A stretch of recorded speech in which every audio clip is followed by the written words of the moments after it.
Hi hello welcome to our channel. నేను మీ సిరి. ఈరోజు మనం చెప్పుకోబోయే కథ మిసెస్ అగస్త్య పార్ట్ 116.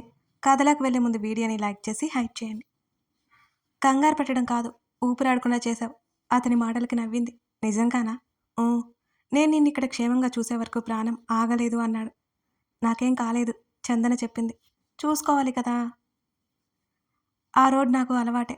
నేను జాగ్రత్తగానే సిగ్నల్ పడినప్పుడు వచ్చాను. కానీ ఏదో కార్ ఫాస్ట్గా వచ్చేసింది. ఇందులో నా తప్పేం లేదు అని భుజాలు కదిలించబోయి తన వల్ల కాక ఆగిపోయింది చందన. ఆమె చేతిని ముఖానికి పెట్టుకుని లోపల భయాన్ని తగ్గించుకోసాగాడు. అతని చెంప మీద చేతిని వేసి నేను బాగునే ఉన్నాను అని అంది. "ఉమ్, ఇంటికి వెళ్ళిపోదామా? నాకిక్కడ ఏం నచ్చలేదు" అని అంది చందన. ఆమె వైపు అదోలా చూశాడు. ఇక్కడే 1 వీక్ ఉండాలి, తప్పదు. శ్రీధ మాట్లాడాలంటుంది. పర్లేదా, మాట్లాడతావా అన్నాడు. అరే ఉందా ఇక్కడ, పిలవండి అని చెప్పింది చందన. అతను లేచి బయటికి వెళ్ళి శ్రీధని పిలిచాడు. లోపలికొచ్చి చందన చేతిని పట్టుకుని ఏడ్చింది. శ్రీధ, నేను బాగానే ఉన్నానమ్మా, ఏడవకు. చందన కూడా శ్రీధ ఏడుపుకి కదిలిపోయింది.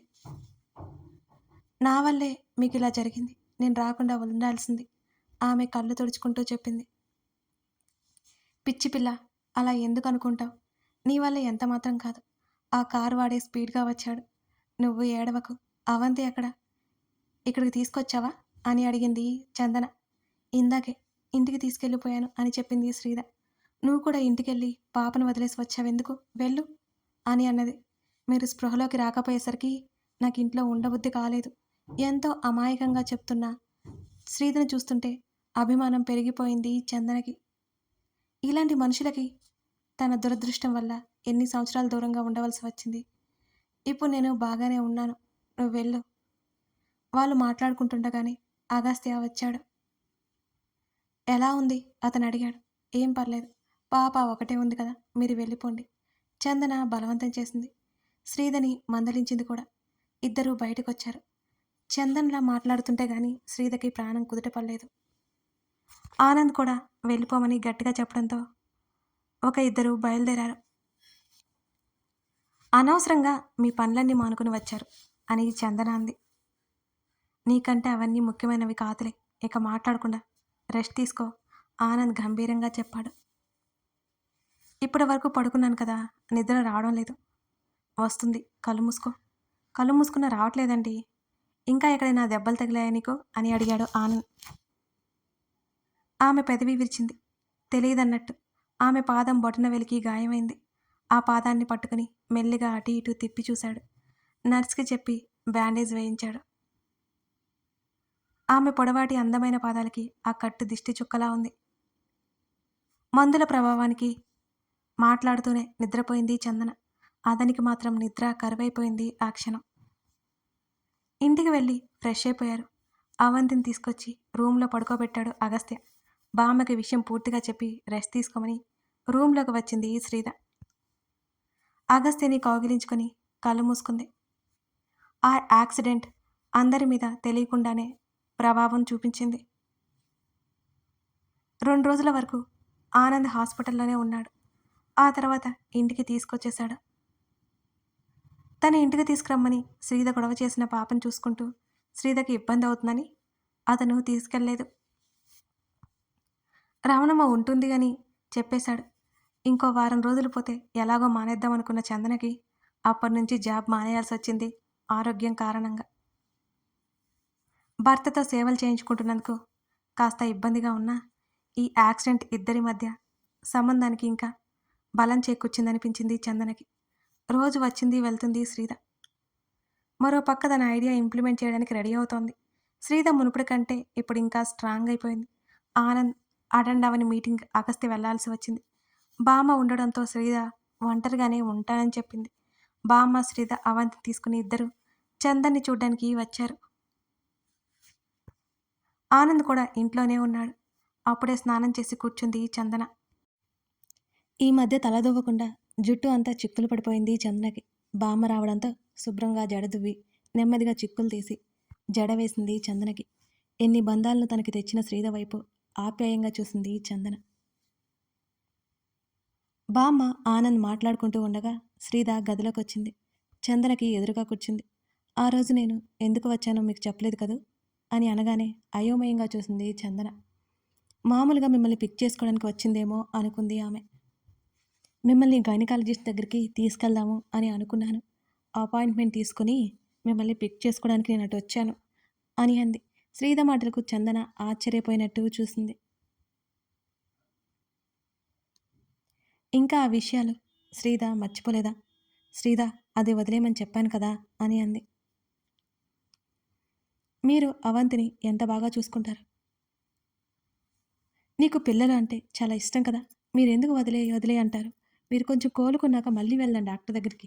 శ్రీధ గట్టిగా చెప్పింది. ఎంతకీ వినట్లేదు చందన మాట.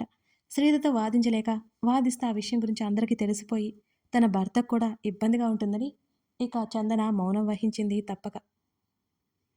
ఆవిడ ఒప్పుకోవడంతో శ్రీధ సంతోషపడిపోయింది. తనకి ఆ విషయంలో ఎటువంటి సందేహం లేదు. తన తండ్రి ఆస్తి పోతుందనే బెంగ లేదు. తన తండ్రి సంతోషంగా ఉంటే చాలు. అతని కోసం వచ్చిన ఆవిడ సంతోషంగా ఉంటే చాలు, అంతే. తను కూడా ఉద్యోగం చేయాలని, రామ్తో మాట్లాడాలని డిసైడ్ అయిపోయింది కళ. అతని కోసం ఎదురు చూస్తూ అతనితో ఎలా మాట్లాడాలో అని ఆలోచించసాగింది. రామ్ వచ్చి ఫ్రెష్ అయ్యాడు. అతని జాబ్కి తగ్గట్టుగా వర్క్ కూడా ఎక్కువగా ఉంటుంది. ఇద్దరూ కలిసి భోజనం చేశారు. బావా, కళ నెమ్మదిగా పిలిచి సోఫాలో అతని పక్కన కూర్చుంది. చెప్పడం మర్చిపోయాను. ఇల్లు చూశాను. రేపొకసారి వచ్చి నువ్వు చూడు. బావుంటే నెక్స్ట్ వీక్ షిఫ్ట్ అయిపోదాం అని అన్నాడు రామ్. సరే బావా అన్నది కానీ ఆ విషయం ఎలా చెప్పాలో అర్థం కాలేదు కళకి. బావా, మరి నాది ఎంబీఏ అయిపోయింది కదా అని అంటూ మెల్లిగా మొదలుపెట్టింది. అయితే అన్నాడు మొబైల్ చూసుకుంటూ. నేను కూడా ఉద్యోగం చేయనా? కళ మెల్లిగా అడిగింది. ఆమె వైపు సీరియస్గా చూశాడు. వద్దు, వీల్లేదు అన్నాడు. ఏమైంది బావా అని అడిగింది నెమ్మదిగా. బయట అమ్మాయిలకి అబ్బాయిల నుంచి రక్షణ లేదు. అతను ఉన్న ఆఫీస్లో అలాగే ఉంది. కళ ఉట్టి అమాయకురాలు. ఆమె బయటకు వెళ్ళి బ్రతకలేదని అతని ఫీలింగ్. వద్దని చెప్పాను కదా, ఇప్పుడు నీకేం తక్కువైందని సీరియస్గా అరిచాడు రామ్. అది కాదు బావా, ఇద్దరు వర్క్ చేస్తే మనకి సేవింగ్స్ ఉంటాయి కదా. కళ ఆశగా చూసింది అతని వంక. కుదరదు అన్నప్పుడు కుదరదు, నోరు మూసుకుని వెళ్ళి పడుకో, రామ్ చాలా కోపంగా చెప్పాడు. శ్రీకళ కళ్ళల్లో చప్పున నీళ్లు తిరిగాయి. అయినా ఏం చేస్తుంది? ఏం చేయలేదు. సైలెంట్గా వెళ్ళి పడుకుంది కళ. ఆమె కన్నీళ్లు కరగలేదు రామ్. ఆలోచిస్తున్నాడు కానీ కళ గురించి కాదు, బిజినెస్ గురించి. అతనుకున్న టాలెంట్కి ఎంతైనా చేయగలడు. కానీ పెట్టుబడులకి డబ్బు కావాలి. అదే రావడం లేదు. షూరిటీ కోసం ఒక ప్రాపర్టీ లేదు. షూరిటీ సైన్ చేసే వాళ్ళు లేరు. రామ్ గురించి తెలిసి కళ ఎక్కువ బాధపడలేదు. అతను వచ్చేసరికి ఆమె నిద్రపోతుంది. అవన్నీ చాలా మామూలే ఆమెకి. కళ చాలా సన్నబడి చిక్కిపోయినట్టుంది. అది చూసి రామ్ పెద్దగా చలించకపోయినా ఎక్కడో లోపల ఫీలింగ్ ఉంది. ఆమె బుగ్గ మీద ముద్దు పెట్టుకుని హత్తుకుని పడుకున్నాడు. కళకి మెలకువ వచ్చింది. అయినా కళ్ళు తెరవలేదు. తను వదిలి వెళ్ళిపోతే రామ్ బ్రతకలేడు. అతను ఏమనుకున్నా సరే ఆమెకు సర్వమతమే సమ్మతమే. అతను అవునన్నా కాదన్నా ఆమెకతను భర్త. శ్రీధర్తో వాదించలేక, వాదిస్తే విషయం తెలిసిపోతుందని చందన కూడా ఇక ఇబ్బందిగా సైలెంట్గా ఉండిపోయింది. ఆవిడ ఒప్పుకోవడంతో శ్రీధర్ సంతోషపడిపోయింది. తనకి ఆ విషయంలో ఎటువంటి సందేహం లేదు. తన తండ్రి ఆస్తిపోతుంది అనే బెంగ లేదు. తన తండ్రి సంతోషంగా ఉంటే చాలు. అతని కోసం వచ్చిన ఆవిడ సంతోషంగా ఉంటే చాలు. అదే చాలు శ్రీధకి. ఆ రోజు ఎలాగో అగస్త్య లేకపోవడంతో వాళ్ళని అక్కడే ఉండమని బ్రతిమాలింది చందన. ఇంటికి వెళ్ళి ఏం చేస్తారు చెప్పు? ఈ రాత్రికి ఇక్కడే ఉండొచ్చు కదా శ్రీధా అని చందన అడిగింది. బామ్మ కూడా ఇబ్బంది లేదు అనడంతో అక్కడే ఉండడానికి డిసైడ్ అయిపోయింది చందన. చందన చుట్టూ చేతిని వేసి ఆమెను జాగ్రత్తగా తీసుకొచ్చి హాల్లో కూర్చోబెట్టాడు ఆనంద్. ఆమె మోకాళ్ళంతా చిట్లిపోయి చాలా నొప్పిగా ఉంది. కాలు బెనికి నడవలేకపోతుంది. బెనికినందుకు కట్టు కూడా వేశారు. బామ్మ ఎక్కువసేపు మేల్కొన్నందుకు వల్ల త్వరగా తినేసి పడుకోబెట్టడానికి వెళ్ళిపోయింది. అవంతికి భోజనం తినిపించి బామ్మ దగ్గర పడుకోబెట్టింది శ్రీధ. చందన డైనింగ్ టేబుల్ దగ్గరికి రావడం ఎందుకని ప్లేట్లో పెట్టిమని చెప్పింది. ఓ పెద్ద ప్లేట్ నిండా భోజనం పట్టుకుని అక్కడే కూర్చున్న తండ్రి చేతికి అందించింది శ్రీధ. వాళ్ళిద్దరూ విచిత్రంగా చూస్తుంటే, ఇప్పుడు మీ ఆవిడికి హెల్త్ బాగాలేదు కదా డాడీ, మీరు భోజనం కూడా తినిపించరా? ఆ మాటలకి ఆనంద్ శ్రీధ తల మీద మొట్టాడు. చందన నవ్వింది. అల్లరి పిల్ల అనుకోకుండా ఉండలేకపోయింది. శ్రీధ టీపాయ్ మీద వాళ్ళకి ఎదురుగా సెటిల్ అయిపోయింది. పనిలో పని మీ ఆవిడ కూడా పెట్టేస్తూ నాకు కూడా తినిపించండి డాడీ. శ్రీద భుజాలు కదిలించింది. ఆనంద్ చిన్నగా నవ్వుతూ ఇద్దరికీ కలిపి తినిపించసాగాడు. తన తండ్రికి మాత్రం తనే పెట్టసాగింది శ్రీద. శ్రీద మాటలు, ఆనంద్ మాటలు వింటూ నవ్వుకుంటోంది చందన. తండ్రి దగ్గర ఏ విషయం దాచని చందనకి అర్థమైపోయిందిక. ఈ మధ్య ఏదో వాదన జరిగితే అది కూడా చెప్పి ఎవరిది కరెక్ట్ అని అడుగుతోంది శ్రీద. బేబీ పిలిచాడు ఆనంద్. "ఉమ్, చెప్పండి డాడీ" అని అడిగింది నోట్లోది పరాపరా నమిలేస్తూ. ఎంతైనా అగస్త్య గ్రేట్ అంటూ భుజాలు కదిలించాడు ఆనంద్. ఇక చాలన్నట్టు చందన చెయ్యి అడ్డుపెట్టింది. ఆమె చేతిని నెట్టేసి బలవంతంగా తినిపించాడు ఆనంద్. గ్రేటా? ఎందుకు? ప్లేట్లో భోజనం అయిపోతే మళ్ళీ పెట్టుకొచ్చి కూర్చుంది శ్రీద. నా బేబీని భరిస్తుంటే గ్రేట్ కాదా?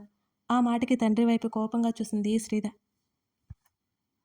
డాడీ కీచుగా అరిచింది శ్రీద. ఆనంద్ గట్టిగా నవ్వేశాడు. చందన నవ్వుతూ చూస్తోంది అతన్ని. ఇలాంటి కూతురుంటే ఇక పెళ్లి మీద ధ్యాస ఎందుకుంటుంది అనిపించింది. ఇదిగోండి, మీరు కూడా అగస్త్య పార్టీలోకి వెళ్ళిపోతున్నారు. నేను కూడా మీతో కటీఫ్. ఇప్పటి నుంచి నేను అంటూ లేచి చందన పక్కన కూర్చుని, ఇప్పటి నుంచి నేను మా మమ్మీ పార్టీ అంటూ చందన వైపు చూసి కన్ను కొట్టింది శ్రీద. అబ్బో అన్నాడు ఆనంద్. అవును అంటున్న మూతి తిప్పింది. నవ్వుకుంటూ ప్లేట్ తీసుకుని వెళ్ళిపోయాడు ఆనంద్ అక్కడి నుంచి. చందన్ని గదిలోకి తీసుకొచ్చేశాడు అతను. ఇద్దరికి గుడ్ నైట్ చెప్పి శ్రీద కూడా వెళ్ళిపోయింది. చీర మార్చుకుంటావా అని అడిగాడు ఆనంద్. నైట్ ఇవ్వండి అంటుంటే ఎక్కడో ఉంది తీసిచ్చాడతను. నెమ్మదిగా అది వేసుకోవడంలో సాయం చేశాడు. అన్నీ ఇచ్చిన అర్ధంగికి ఆ మాత్రం చేయకపోతే ఎలా? మోకాలి దగ్గర కట్టు మార్చి జాగ్రత్తగా పడుకోబెట్టాడు. అతను పక్కన కూర్చున్న తర్వాత భుజం మీద తలవాల్చింది. ఇంతకుముందు నాకు చిన్న జబ్బు చేస్తేనే భయపడిపోయేదాన్ని. ఇప్పుడు అలా కాదు, మీరున్నారు నాతో అని కన్నీళ్లతో చెప్పింది చందన. ఇప్పుడు ఏమైంది? ఏడుస్తున్నావు? మందలిస్తూ ఆమెను సరిగ్గా పడుకోబెట్టి దుప్పటి కప్పాడు ఆనంద్. ఏదో మాట్లాడడానికి కిందకొచ్చిన శ్రీతకి గదిలో నుంచి మాటలు వినిపిస్తుంటే ఆ మాటలకు అక్కడే ఆగిపోయింది. ఇప్పుడు నాకంటూ అందరూ ఉన్నారు. చాలా బాగుంది. ఈ యాక్సిడెంట్ అవ్వడం కూడా నాకు మంచి జరిగింది. చందన మాటలు వినిపిస్తుంటే అక్కడి నుంచి వెనుతిరిగి వెళ్ళిపోయింది శ్రీత. శ్రీత మనసు అదోలా అయిపోయింది. చందనకి తన తండ్రికి పెళ్లి చేసి తను మంచి పని చేశాననిపించింది ఆ క్షణం. ఆ మాటలు విన్న తర్వాత వాళ్ళిద్దరూ చాలా సంతోషంగా ఉన్నారిప్పుడు. శ్రీతకి మనసంతా హాయిగా అనిపించింది. అగస్త్యకి కాల్ చేసింది. అతను కాల్ లిఫ్ట్ చేయకపోయేసరికి శ్రీద ముఖం నల్లగా పోయింది. ఈ మధ్యకాలంలో అతను లేకున్నా అసలు లేదు. ఇవాళ తనకి నిద్ర పట్టేలా కూడా లేదు. అవంతిని తీసుకుని పక్కన పడుకోబెట్టుకుని జో కొడుతుండగానే అగస్త్య కాల్ చేశాడు. వెంటనే లిఫ్ట్ చేసింది. అడిగింది కదా, ఏం మాట్లాడకుండా మౌనంగా ఉంది. సెనోరిటా అతని పిలుపులో ఆమె మీద ప్రేమ ఉట్టిపడింది. అలా పిలవడం మాత్రమే కాదు, నిజంగానే ఆమెనొక యువరాణిలా అతని హృదయానికి పట్టపురాణిలా చూసుకుంటాడు అతను. మెల్లిగా పలికింది శ్రీద. అవి ఏం చేస్తుంది? పడుకుందా అని అడిగాడు. తమరి కోసం ఏడ్చి గొడవ కూడా చేసి బుద్ధిగా నిద్రపోయింది అని అతనికి సమాధానమిచ్చింది శ్రీద. నేను అవి బంగారాన్ని మిస్ అయిపోతున్నాను అనగానే ఒళ్ళు మండిపోయింది శ్రీదకి. అంటే తన్నే మిస్ అవ్వట్లేదా? నన్నెందుకు మిస్ అవుతావులే నువ్వు, నీ కూతురంటే నీకు ఇష్టం అని ఉక్రోషంగా చెప్పింది శ్రీద. ఆమెను ఉడికించి నవ్వుకుంటున్నాడు అతను. రేపు ఎర్లీ మార్నింగ్ మీటింగ్ ఉంది, ఉండనా మరి అని అడిగాడు అగస్త్య. నువ్వు లేకుంటే నాకు నిద్ర పట్టట్లేదు రావణ్. అతని వద్ద గారాలిపోతే చెప్పింది శ్రీద. తప్పదు, ఈ ఒక్కరోజు ఎలాగో గడిపే, రేపటికి వచ్చేస్తానుగా అని అన్నాడు అగస్త్య. నిన్ను అసలు వెళ్ళనిచ్చేదాన్ని కాదు, తప్పక వెళ్ళాల్సి వచ్చాను అని గడుసుగా చెప్పింది. ఇక మాటలాపి పడుకో, చాలా లేట్ అయిపోయింది. శ్రీద ముక్కు చీదుకుంటూ కాల్ కట్ చేసింది. ఇడియట్ ముద్దుగా కసురుకుంటూ నిద్రకి ఉపక్రమించాడు అగస్త్య. శ్రీదకి నిద్ర పట్టలేదు. అగస్త్య కోసం ఒక కవిత రాయడానికి కూర్చుంది శ్రీద. కథ కొనసాగుతోంది. కథ నచ్చితే లైక్ చేసి కామెంట్ చేయండి. ఇంతకుముందు శ్రీద ఒక కవిత రాసింది అతని కోసం. మీకు అది గుర్తుందా? గుర్తుంటే ఏం రాసిందో చెప్తారా? పూర్తిగా గుర్తు లేకపోయినా ఏం రాసిందో చెప్పేసేయండి. అది చూసి మీరందరూ చాలా చాలా నవ్వుకున్నారు కూడా. మర్చిపోకుండా చెప్పండి. Thank you for watching this video.